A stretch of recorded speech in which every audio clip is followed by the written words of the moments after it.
The Kingdom of Dog, a Golden Retriever Mystery, written by Neil S. Plakcy, narrated by Kelly Libatique. Hi, it's Neil Plakcy. Many years ago, a young woman from Australia visited South Florida, staying with my friend Lynn's mother. When she lost her purse with her ID, she was distraught, and Florence comforted her by saying, "Nothing is lost in the kingdom of God." As you can imagine, that didn't help when she needed to replace her driver's license, her visa, and her credit cards. I'd never heard that phrase before, but have since learned it signifies reinvention, which is what happens in this book when Steve Levitan tries to reinvent himself as an administrator at his alma mater, Eastern College. Chapter 1, Behavior Modification. Rochester nudged my knee as I was trying to write a press release. "What's the matter, boy? You need to go out?" I looked down at the golden retriever by my side, but instead of jumping up, he flopped down and rolled on his back, wagging his paws in the air like a stranded beetle. "I don't have time to play. I have work to do. Somebody has to pay for your kibbles and bits." That was the wrong thing to say. Rochester immediately hopped up and looked at me with big brown eyes.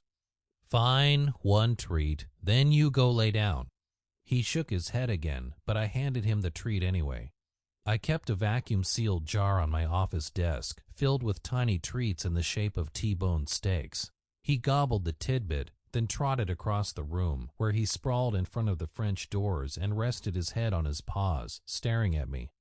We were both new at this full-time job business. When Rochester first came to live with me, I was working as an adjunct in the English department at Eastern College, my alma mater, and struggling to develop a freelance writing business. Rochester had gotten accustomed to hanging around me, and I'd come to appreciate his presence. When I was offered this job, I agreed to take it only if I could bring him with me to work. He may be a golden retriever, but I think of him as a Velcro dog. He likes to stick to me. Maybe it's because his first owner, my next-door neighbor, was murdered, and he's afraid that I might leave him too. Mike McCormick, the director of alumni relations, agreed to my request because he was a dog lover himself, and because it wasn't easy to find someone with my unique combination of writing skills and computer ability who was willing to work short-term for a not-quite-so-generous salary and some reasonable health benefits. In 2 days, Eastern was going to launch a $500 million capital campaign to fund new construction, scholarships, and faculty chairs. Though my public relations job was only temporary, for the winter term, I was hoping to move into a permanent position with the campaign if Mike liked my work. Sample complete. Ready to continue?